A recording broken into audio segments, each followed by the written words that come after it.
Depois de pouco mais de um ano da primeira temporada ter sido lançada lá na Netflix, Bridgerton está de volta com a sua segunda temporada. Eu já assisti tudo e vim aqui conversar com você sobre os erros, os acertos e o que podemos esperar da possível terceira temporada dessa série. Vem aqui porque o nosso papo vai ser muito bom, vai ser caliente e também vai especular muito sobre aquilo que tem no livro e que talvez não venha a ter na série. Vem! Fala, meus amores, aqui é a Rafa Gomes, sejam muito bem-vindos aqui ao meu canal, se essa é a sua primeira vez.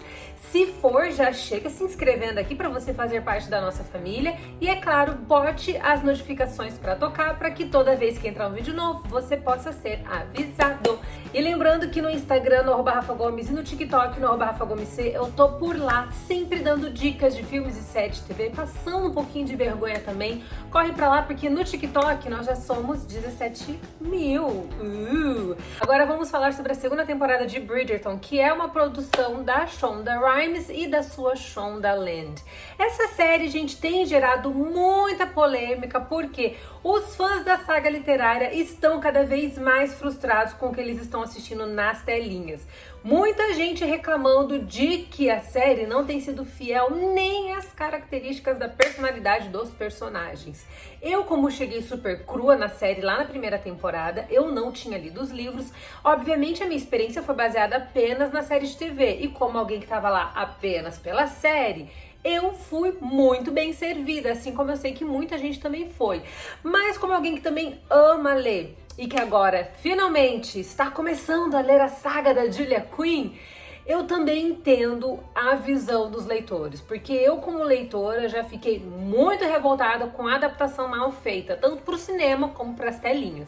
Não estou dizendo que esse seja o caso de Bridgerton, até porque, como eu falei para vocês, eu estou começando a ler os livros agora.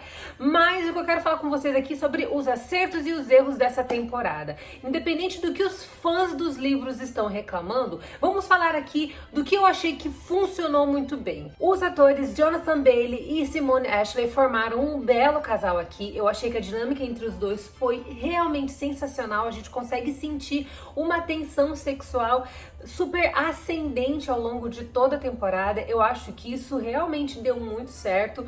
Eu fiquei muito impressionada com a forma como o Jonathan se portou ao longo de toda a temporada, agora que ele teve mais destaque ainda do que na primeira temporada, porque ele antes dava muito suporte para a personagem Daphne, que é a irmã que teve o seu foco principal, né, que é a adaptação do livro O Duque e Eu. E aqui, nessa produção que a gente tem o Visconde que Me Amava, né, essa é a adaptação do livro, do segundo livro, que se chama O Visconde que Me Amava, a gente tem ele tomando a frente e eu acho que ele conduziu muito bem. Ainda que as características dele não sejam muito parecidas com as características no livro. No livro, o personagem ele é um pouco mais alto, ele é um pouquinho mais sarado também. A gente vê que o Jonathan, ele tem a figura um pouquinho mais esguia, ele não é um cara magro, mas ele não é aquele cara sarado, assim como a gente meio que visualiza no livro. Então a gente tem essas pequenas diferenças ali, mas de qualquer forma isso foi algo que quando eu assisti a primeira temporada não foi um problema pra mim. Eu comprei muito a ideia dele como esse personagem, até porque eu não tinha lido o livro até então. E ele funcionou muito bem. E os dois aqui conduzem a trama de forma maravilhosa. Mas agora um ponto negativo em se tratando disso é que eles são o nosso casal principal. Logo, tudo gira em torno deles, ainda que os personagens coadjuvantes tenham os seus respectivos arcos que também precisam se desenvolver e precisam caminhar, não é mesmo? Só que eu acho que as coisas começaram a aflorar um pouco mais já no final da temporada.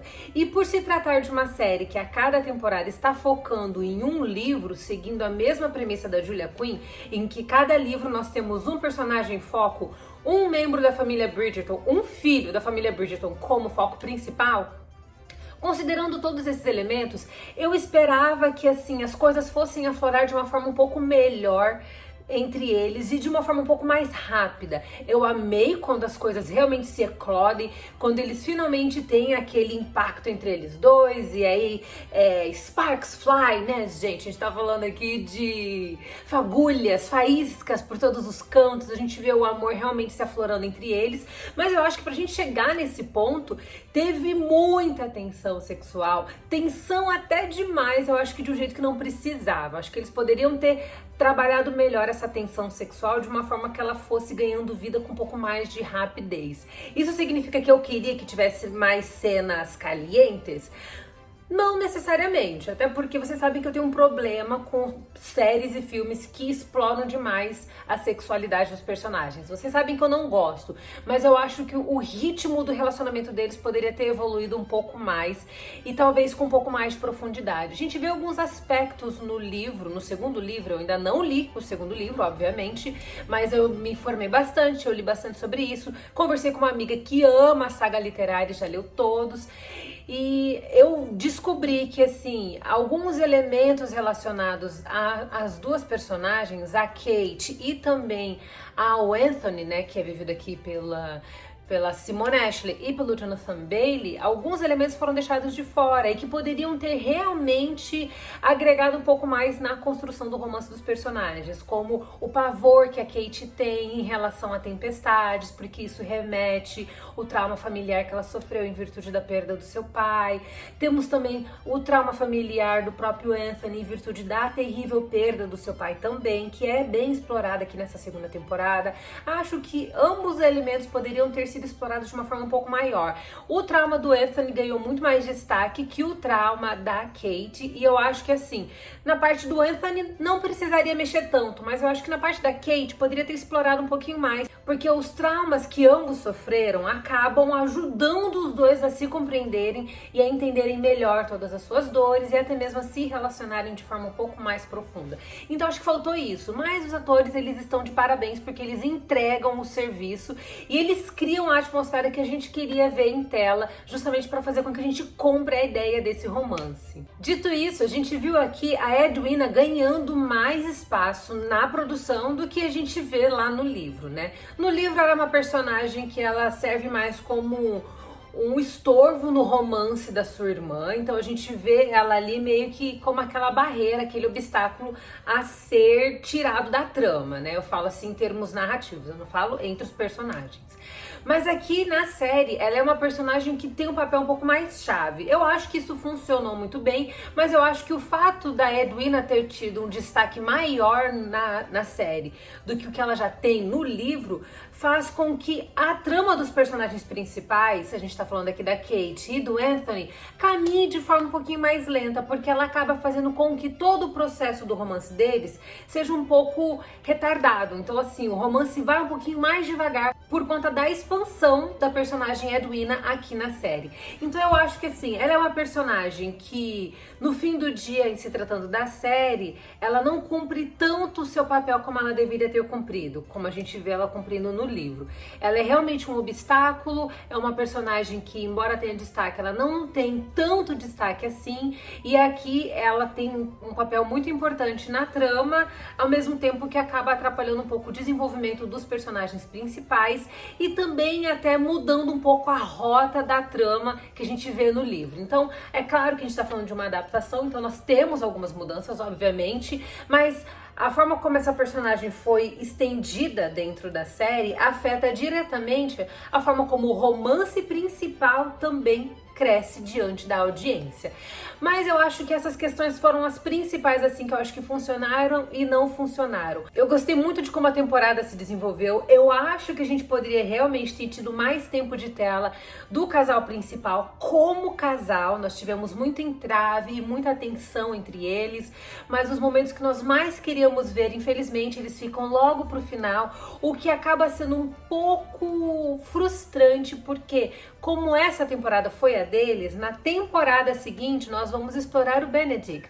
Então, a história que a gente viu nessa segunda temporada, ela ficou restrita a esses 8 episódios. Então, ainda que os personagens voltem a aparecer na terceira temporada, a gente não vai mais ter esse mesmo vínculo que nós tivemos nessa segunda temporada. Assim como o nosso vínculo com o Duke e a Daphne também se perdeu, ficou todo lá na primeira temporada. Não só porque o Reg saiu da série, mas também porque a Daphne aqui, ela acaba assumindo um papel bem terciário, com aparições bem específicas e, é claro, elas são aparições que são relevantes, mas não são tão importantes assim para impactar a trama de forma substancial. A mãe da família, a matriarca Bridgerton, ela acaba sendo mais fundamental nas decisões que o Anthony vai tomar ao longo dessa série, ao longo dessa temporada especificamente. Mas eu acho que a série caminha muito bem ao longo desses 8 episódios, porque a gente fica tão aficionado por esse casal em desenvolvimento que a gente vai querendo ir adiante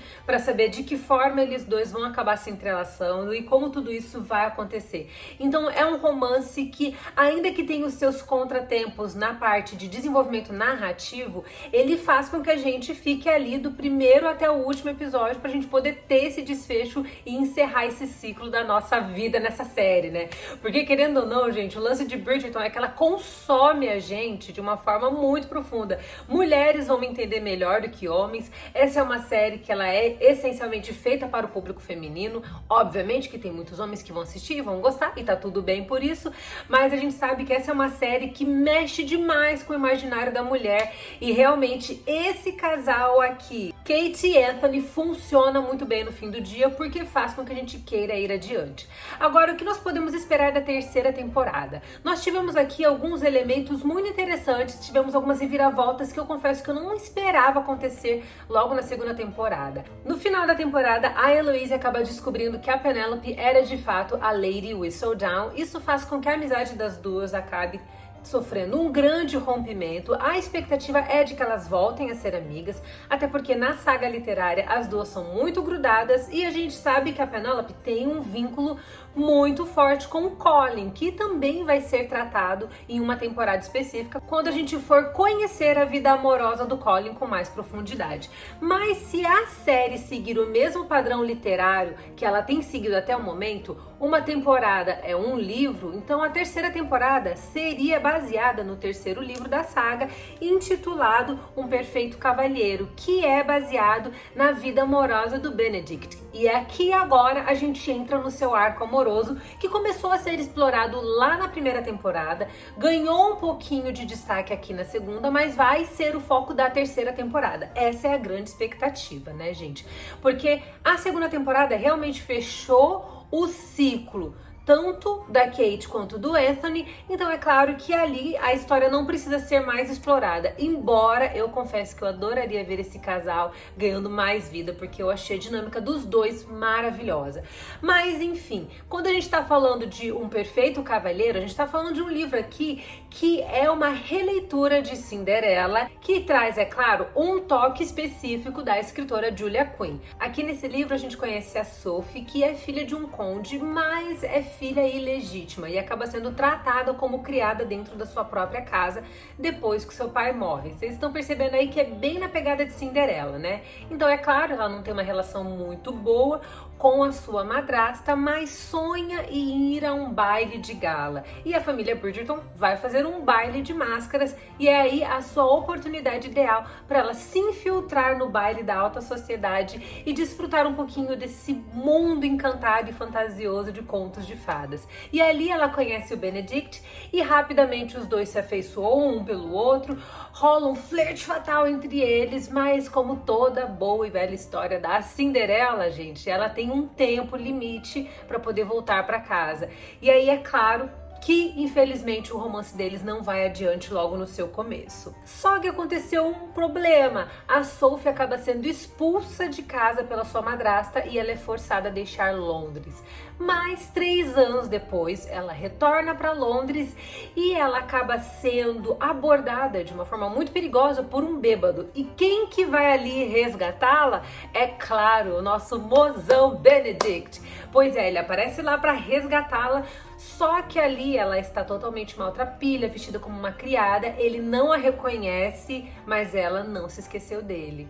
E aí é claro que depois de algum tempo, o romance entre os dois vai aflorar novamente. Só que aí a gente tem um grande problema da aristocracia, né, gente? Um lord, um homem de uma família rica e bem-sucedida não pode se relacionar com uma plebeia. E aí é claro que a relação entre os dois acaba sendo proibida. Mas como eles vão lutar contra as faíscas do amor? É mais ou menos a pegada do que a gente viu lá na primeira e na segunda temporada, né? É um amor proibidão, mas os dois, ainda que tentem lutar contra toda a tensão sexual e toda a tensão amorosa existente entre eles, é claro que eles vão tentar dar um jeito de fazer esse romance funcionar. E o resto vocês já sabem, é conto de fadas. A expectativa é de que essa seja a nossa terceira temporada. Mas nós também temos alguns elementos da temporada anterior que precisam ser retomados, como o fato de que a Heloise sabe que a Penélope é a Lady Whistledown.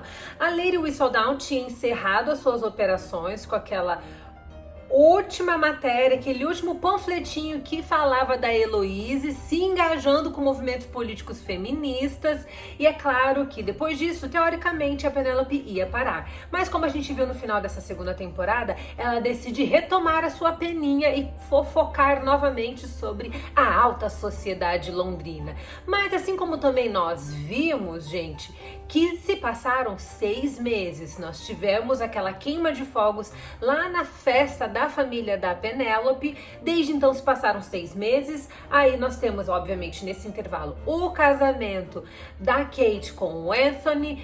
Então, nesse intervalo de 6 meses, a gente não sabe muito bem o que aconteceu. E aí fica a indagação. Será que a série vai abordar esse ato de 6 meses na terceira temporada? Ou será que a gente vai chegar com a terceira temporada já pegando esse gancho do baile, fazendo uma pequena ponte com os acontecimentos da última temporada, da segunda temporada? Fica essa pergunta aqui, até porque eu preciso, e eu acho que todo mundo também quer saber, como vai ficar a relação da Heloise e da Penélope. Nesse intervalo de 6 meses, será que elas voltaram a se comunicar? Como tá a relação da Penélope com o Colin? Porque os dois sempre foram próximos e a Penélope sempre deu um jeito de estar ali coladinha nele.